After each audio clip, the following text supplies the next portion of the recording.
It was hating bad. Super bad. It's all good. So you lost the first video and deleted it. I said a lot of good stuff in there, but that's okay. Well, let that number climb. I can't. That's crazy. It was acting up. It was acting up on YouTube, or was it just me? Well, you froze. I could see myself, but I couldn't see, like, you were froze. But then I could still see people talking, so it was like it wasn't completely caught off. And then all of a sudden it said your live video ended. Yeah, it did. I was like, So it was weird. Damn. Usually it'd be pretty cool. Thank you, Miss Chocolate One. Now you freezing. I'm freezing.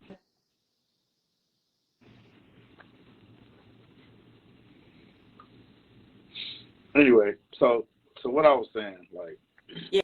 I hope. Yeah. So for those of y'all just joining, the question that we discussing is: are there supplements that you could take? Is there a diet that you can change, or is there lifestyle changes you can make to prevent them from coming back, fibroids from coming back? So, and I'll kind of reiterate. So, I'm about evidence-based medicine, right? So, meaning that it's tested in trial, it's tested with people, right? So, whatever it is that you're saying, whether it's a drug, whether it's a herb, you know, no matter what it is, it needs to be randomized controlled trial tested to where, you know, you have 1,000 people in one arm, 1,000 people in the other arm. They take elderberry, 1,000 people take elderberry, sea malt, whatever it is you're trying to test, and the other 1,000 take a placebo, sugar pill, or what have you. They have no idea what they're taking, and then the people that gives it to them have absolutely no idea what they're taking. And if somebody records it, somebody looks at, you know, women over 40, black women, white women, women with hypertension, like look at all of the variables for that and then get a statistically significant finding or difference that taking X pill, drug, method, or what have you is going to do whatever it is you're saying that it's going to do. It has to be proven. And so my argument, not my argument, but my caution to you is that just because something has like health benefits, overall health benefits, like a herb or plant or what have you, because I believe in holistic medicine. I believe in eating very healthy. You know, I'm cutting out, trying to cut out everything out of my diet, processed meats, like all types of stuff. I'm trying to cut off things out of my personal life and diet. So I wholeheartedly believe that foods are extremely important as it pertains to our overall health and how our bodies and systems go. But I think that it's negligent to say, hey, this thing right here is going to stop this or it's going to prevent this from happening without having statistical evidence about whatever it is you're trying to say. You can't, without it being proven. Because at the end of the day, I operate on vegans, vegetarians, fitness experts, you name it. Any type of diet that you could even think of, I've operated on somebody with fibroids that has fit that diet in the most healthiest of people. So just to say that you're not going to, you're going to be just better by taking something that you don't have evidence that it's going to work, I think it's negligent. That's what I say about that. People will hear that and say, "Oh, you don't believe in whole." No, I never said that. I just said that, you know, the benefit of whatever it is you're giving or you're believing in should be proven. There are health benefits of sea moss. There's health benefits of elderberry. I'm just using those as example because those are the hot things out. There are benefits of those things, but to say, oh, they're going to prevent fibroids from growing, they're going to stop hypertension, they're going to stop diabetes, whatever. So all you got to do is just take this and it's going to fix everything. It's negligent. You know, you have to be very realistic about what it is you're telling people to take and what it's going to actually do. I don't know why the hell Cole is still. I'm still freezing on your side. You froze. Wow. Here, why don't you try to log off and here, let me boost you out there and re-invite you. And put me back, yeah. Try to put her back in. Plus.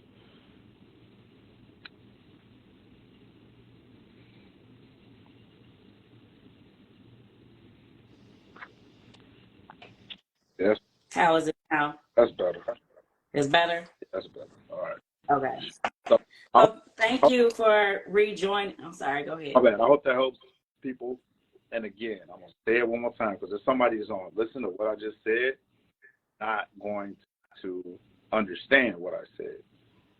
Because no matter how I say things, it's all like it'll get misconstrued. I by no means am saying that healthy diet, healthy lifestyle, herbal supplements, holistic medicine doesn't work. I'm never saying that. I think there is a place in medicine for all natural healing and remedies and all of those things. However, to make a claim that something does something in particular, like fibroid prevention, those types of things, it has to be statistically proven. And just because elderberry doesn't stop fibroids from growing back doesn't mean that it doesn't decrease blood pressure, improves hypertension risk and disease or what have you. It doesn't mean that it doesn't do that. I just do not see it doing it for fibroids because it just hasn't been proven. So just be very careful about when people tell you that something's just going just because they think so, something. You ask them, what's the evidence? Show me the evidence. Show me not just, oh, your auntie took this, it did better for her.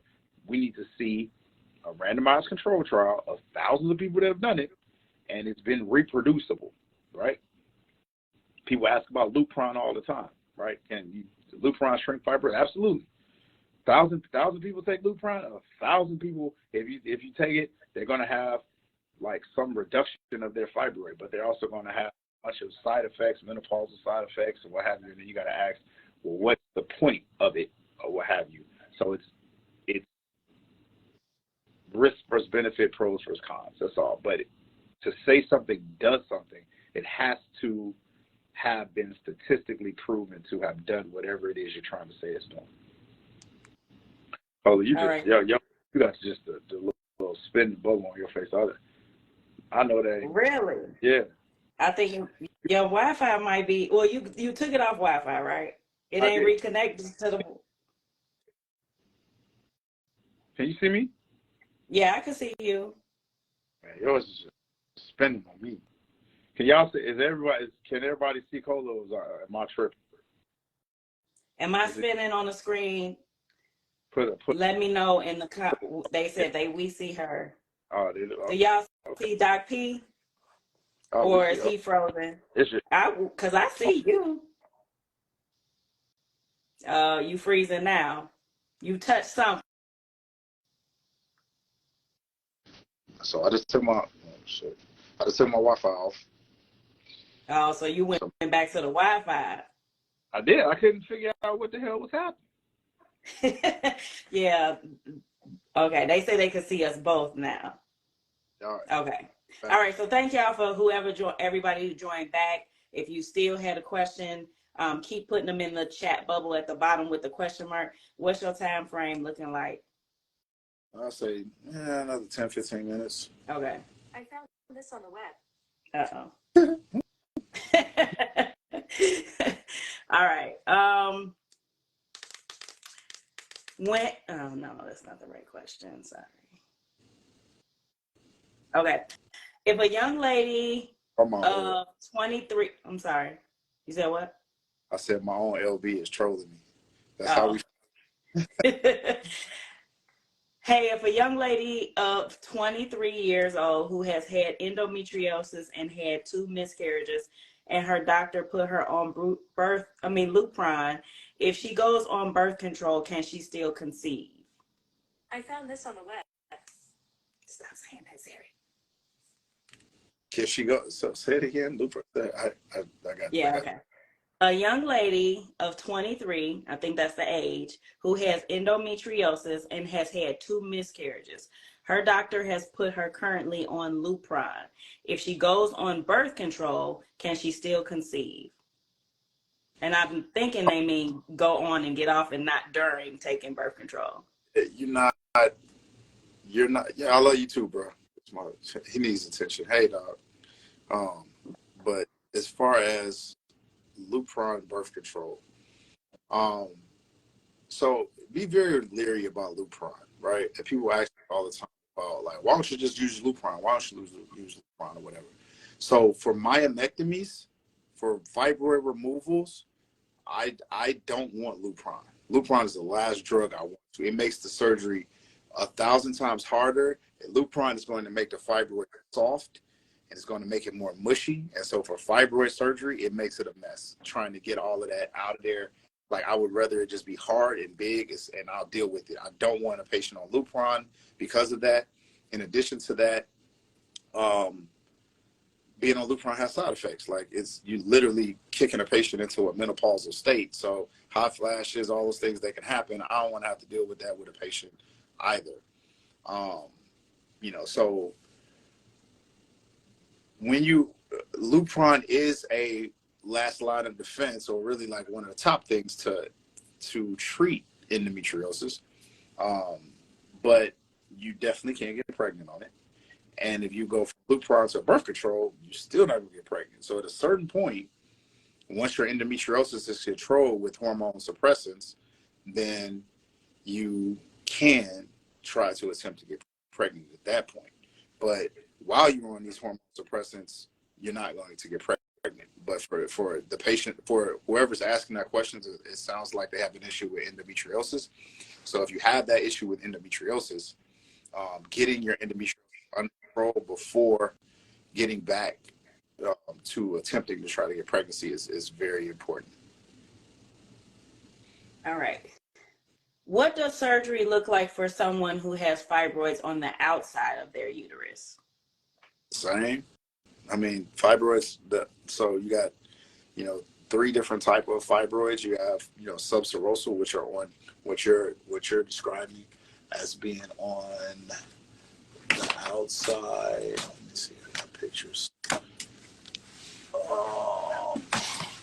So fibroids 101. So what you're talking about, fibroids on the outside, like these are pedunculated or serosal fibroids, fibroids in the muscle or myometrial fibroids. And you have fibroids that are actually in the cavity, which are submucosal fibroids, which are fibroids that can actually push into the cavity. So these are the 3 types of fibroids, but surgery is easier when you have fibroids that look like this or closer to the surface. It's more difficult when the fibroids travel in here, because all of this stuff is very intricate, and removing it while restoring and repairing all of this stuff in here is much more intricate. So surgery for fibroids that are out here, I guess, is technically easier, but it still goes the same way. You have to cut these masses outside of the uterus and repair the uterus. When doing a hysterectomy on a person who has had prior C-sections, can you still do the hysterectomy laparoscopically? Yep. I'm doing one Tuesday. Absolutely. So all my hysterectomies are laparoscopic. I don't open for hysterectomy now. Now if Q, now I did yours, but if Q would have came in, she's in here. If she would have came in and said she wanted a hysterectomy, she would have been the first person to push me. I wouldn't have been able to do it. I would have had to open her to do a hysterectomy. I wouldn't have vertically opened her, but that would have been my first open hysterectomy that I planned to say, hey, I got to open her to remove it, because there's absolutely no way to do it laparoscopically, because there was nowhere to put the ports. There was no room. It was literally like her diaphragm, fibroid, all the way to her back, all the way on her side. So I could not get the ports in. The reason I was able to do yours was because I can actually get the ports in and get some room, a little wiggle on my ports, and put the instruments in, and then start to debulk. She ain't had none of that. It was like whole entire belly full of fibroids, probably like a 70, 75 centimeter fibroid, like that big. So yeah, so that would have been the first case like that. But for me, all of my hysterectomies, CQ wanted to keep her uterus, so she kept my streak intact. Thank you, Mama. So still to date, every hysterectomy is laparoscopic, no matter how big it is. Knock on wood. Yeah, so go before you let it grow. Yes. So holler at Q and say, hey, don't get to that point, because there is a limit at some point. And not because it was your fault that it got to that point. I'm talking about my case specifically. So I definitely knew I had fibroids, but I definitely was stalling. So mine definitely, but it, like I said, I still feel like I did it the right way because I found somebody I could trust. But I was definitely stalling. I had to be sure. All right. What are we looking at? We'll do a couple more. Okay. What are the healing complications with a hysterectomy? Not the surgery itself, but what are some healing complications? I mean, I could list a million complications. I wouldn't focus on complications, though. I mean, it's very rare that someone will have complications from a healing standpoint. I would say women that are larger, or even people that are more unhealthy, they have risk of wound breakdown, have higher risk of infection. Those are the biggest things. So with your wounds, just infection, what's called dehiscence, or the wounds start to come apart. Those are the biggest risk, if you will, for post-operative complications. But I don't see that very often. It can happen, but it doesn't happen often. Intraoperative complications like ureter injuries and things like bowel injuries, and those are really rare, but they can happen. But typically, you'll find those either at the time of surgery or right there after surgery. All right, I'm taking a last couple of questions before we do it again next month. And also, you still have the last chance to sign in or request to be part of the live if you want to ask your question in person. All right. What insurances do you accept, or how much is surgery out of pocket? So the bigger question is, it's not so much about what I accept, because I work at a hospital that pretty much accepts everything, right? It's a nonprofit hospital, so I have the ability to take care of women that don't have insurance, or that have just horrible insurance. So it's not so much what I accept, it's more so about what your insurance is paid for. And it's more forgiving for women that are in state. Right? So people that are in state, there's really no limit on what insurance you have. Like, I accept all of them. For women that are out of state, you have to have a PPO plan, honestly, because, let's say, for instance, you are in Florida or Maryland, right? Your plan, like the HMO plans, are designed for keeping you in their network to keep their costs down, because if they have like 10 doctors at 2 hospitals that are doing this, they can pretty much kind of corner them to be able to provide services at a much reduced rate, as opposed to coming and flying somewhere else. They don't have that. So they keep you in that confined area so that you really can't leave out of that area. Whereas if you have a PPO plan, PPO plans give you the opportunity to kind of go where you want. So when people ask me this all the time, every single day, someone's asking about my insurance, whatever. And limited time now. Right now, I accept it all. Like, there's nothing that I personally or my hospital doesn't accept. You'll never hear me say, oh, that insurance sucks. I'm not doing that. I'm here for, a good time, not a long time. But I want to be able to do this for as many women that I possibly can while I can do it. But with that being said, if you're out of state, you don't have that flexibility. You have to get a PPO plan that's going to allow you to travel to a different state. That's why, these women come from New York, Atlanta, Florida, whatever. They have either a PPO plan that allows them to do that, or what I recommend, if you don't have that, even if you have like Alabama Medicaid, right?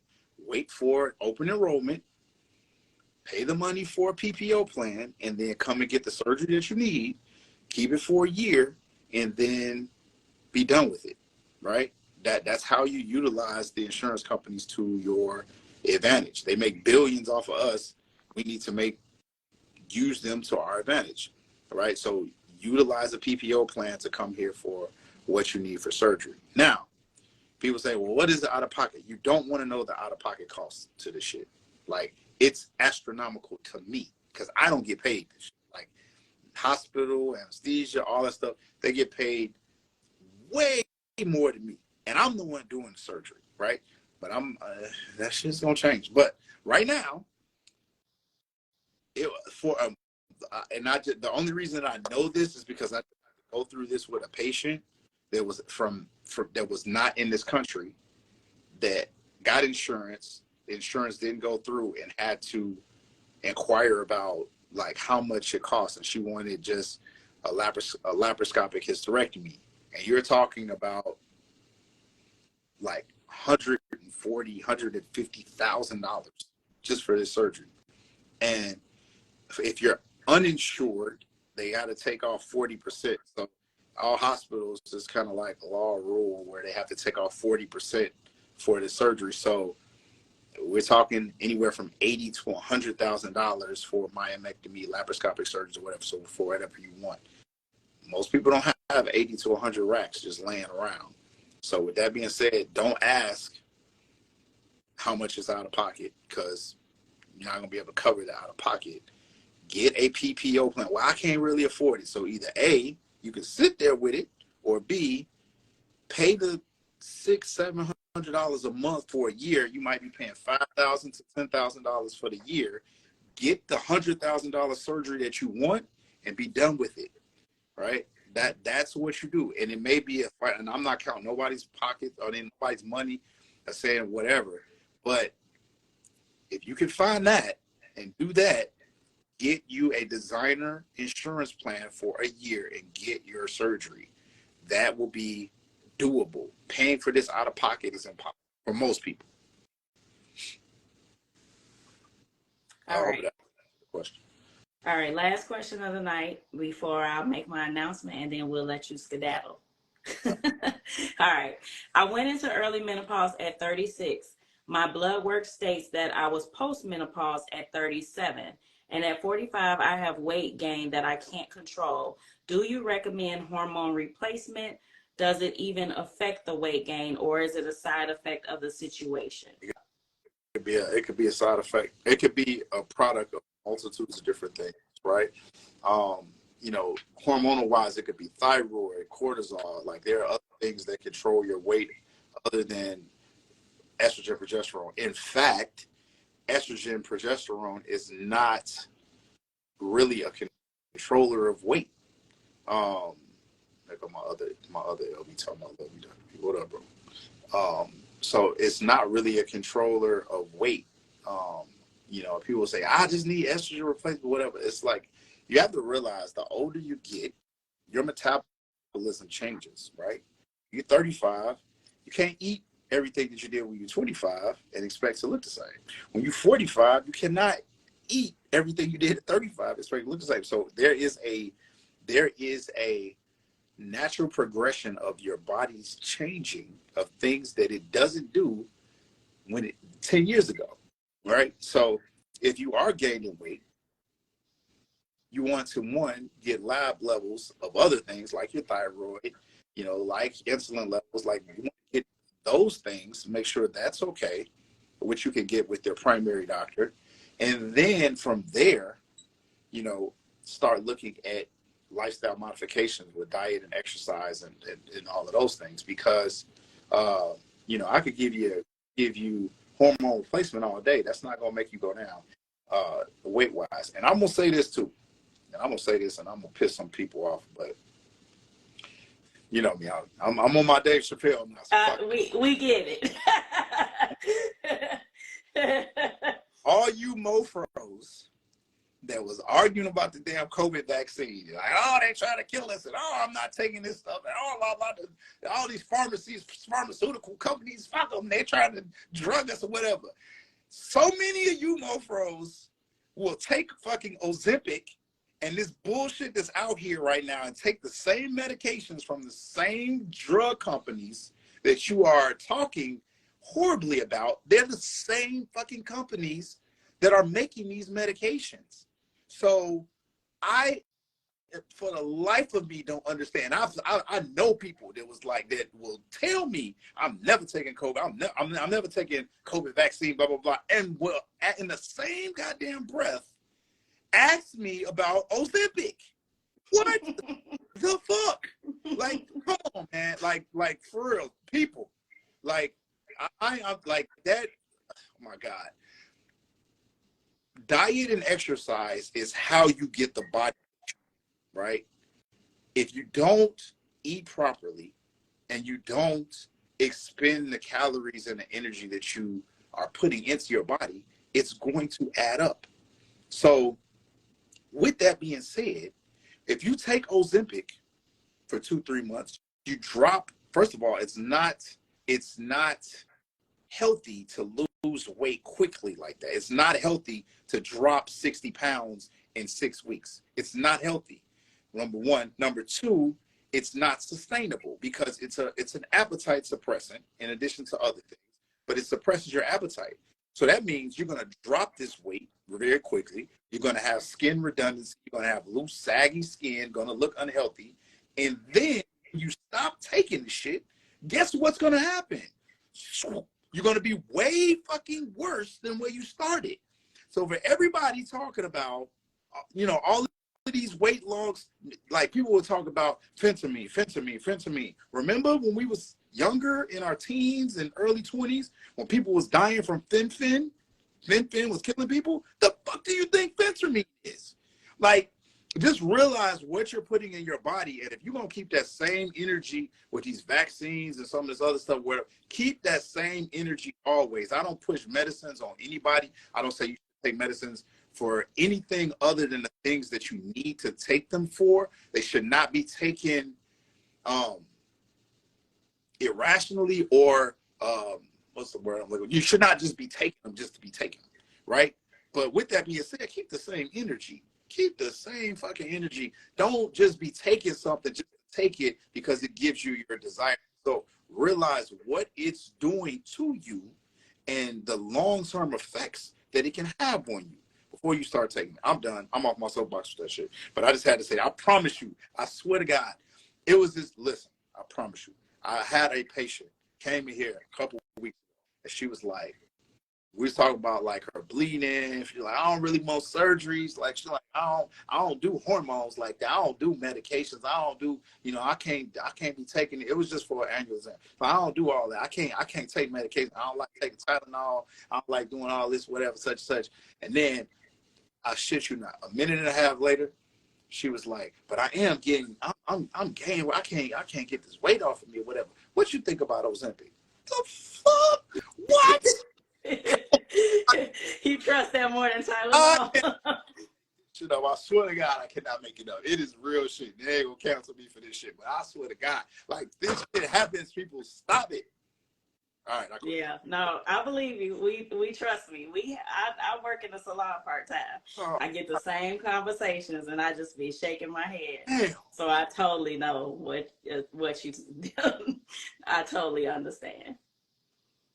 Well, I ain't trying to get you off your soapbox. So we definitely gonna have to answer a couple questions, repeat at the next one, because one of them that we submitted and we lost the recording, I know they gonna kill me and say, you didn't answer my question, and it's not, you don't even have a video of it, because we lost the first half. So sorry, y'all, we lost the first half of the recording. You'll still post this one though, yep. Right? And give them a little teaser of what we do every month. And then I always upload these to my YouTube, just because if you have a sister, cousin, auntie, whatever, if you have somebody that's not even on social media and could benefit from this information, I like it to be out there where it's easily accessible. You don't have to have Facebook's, IG, whatever. You can still share this information. But I did want to announce to everyone, because Pete always was encouraging me about being the face of, my journey and sharing with the world, that I am, in honor of my 2-year anniversary this month, I have been invited to be the keynote speaker at Curvy Girls Takeover Weekend, which is happening in the Chicagoland area at the end of the month. And it's, I know, right?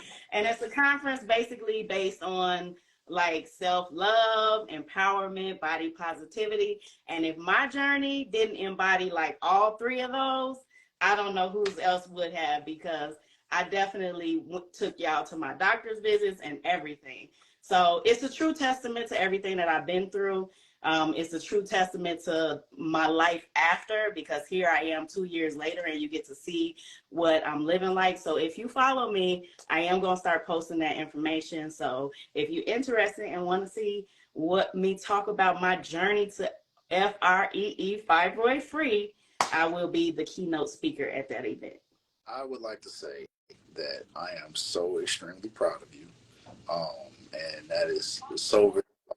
Coming in from when we first met, and you was like, oh, I don't know about like this and that. And we had the conversation, like, you're going to impact lives, right? Yes. I can get on all day long. You can see I'm a man, so it doesn't resonate much as what you have been able to do. So to come from there to be an advocate of what you're doing right now, hats off. You got your flowers, your roses. Like, I really, really pray that you continue to help people, because I have people that literally come to my office and was like, look, I talked to Cola, or like she is what made me come see you or whatever. So you give them the courage that they need, and you give them the information, and you knock a lot of walls of fear down. So keep going, mama. Yeah, keep going, no, I appreciate that. And that is one of the reasons why I'm glad that we partnered to keep doing it, because if one woman could feel the difference that I feel, that would be amazing. But the fact that we're touching even more than one is just, I can't even put into words the measurement of how happy I am, because like I said, I know where I was, and if I could teach somebody to think a little bit differently before they get to that level, I would love to be part of that. So. Thanks. So yes, so that was what I wanted to say. So if y'all saw me posting 1,000 times, that's why I'm excited. But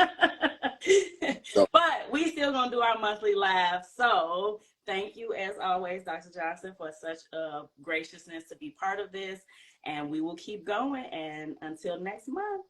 Next month, I hope IG will let us be great. I know, like, it'll let us be great and not buffer us so much. And then when you at the hospital, you can't be on their Wi-Fi. I didn't plan. This clinic was crazy. It's like all these people coming in here, calling in here. Like this fibroid stuff is like nuts. So I'm happy to do it. Well, but I always tell you, I am glad that God is working through you and your gifted hands, because it is a lot of our community that need that. Absolutely. All right, people. All right. Until the next time. See y'all. Are your questions or what have you? Like guys, she is the question keeper. Oh, let me say this real quick, because I did promise a couple people. I forgot. Okay. So it was like at least 3 people asked me about adenomyosis and what it is and how you treat it and all that stuff. So adenomyosis is when the when the endometrial line, when the tissue of the endometrium actually grows into the muscle of the uterus. So, in a nutshell, this part. So when this part, which is the endometrium, grows into the muscle of the uterus, that's called adenomyosis. And it's extremely painful, and it can cause bleeding and pain and those types of things. It's a really unfortunate disease, because there's really no cure for it other than removal of the uterus, right? So Medications will help with the pain and the symptoms, like ablation procedures, like an Excessa. They're not indicated for it, but they have been and can be used to treat adenomyosis, and it can cause some marginal improvement of the symptoms. But to cure adenomyosis or get rid of adenomyosis, removal of the uterus is the only definitive treatment for adenomyosis. But everything else is designed and aimed to help with the symptoms, from medications to actual treatment. So I hope that helps. And I know there are a lot of women out there that feel life is hopeless because they, have adenomyosis or been diagnosed with adenomyosis. But know that it's not, it's a diagnosis that's kind of loosely thrown around. It's almost like polycystic ovarian syndrome or PCOS. It's like people will throw that diagnosis around and it's not a true diagnosis. So to that, I would say, make sure you have somebody that's very knowledgeable about everything, which means asking a million questions about your symptoms, looking at your ultrasound results, like doing a thorough exam, all of those things to get a picture and a true diagnosis. I see so many people that are misdiagnosed, and it's just because there's no attention to detail. So make sure there's attention to detail in your particular case so that you have a true diagnosis. So if you've heard adenomyosis before and somebody's throwing adenomyosis, make sure they knew what they were talking about and they were thorough in getting that diagnosis, because a lot of times it's not really the case. So I wanted to say that. That was it. All right. Yeah, and you can definitely DM me if you have questions that you want answered. I know sometimes you can join in person, sometimes you can't, or you can't be here, but I do keep a running list, and sometimes people submit the same things. So if you don't hear your exact wording, I still put yours in there, but I have to combine them because sometimes some people ask the same thing and they ask it a little different. I try to put it all together. That's the production behind the scenes. So please feel free, DM me and follow me or whatever, and I will definitely add you to the list. Awesome. All right. All right, people. All right. Well, thank you so much, Doc, and I will talk to you Talk soon. to you soon. All Take right, it guys. easy. Bye-bye. Y'all. Bye.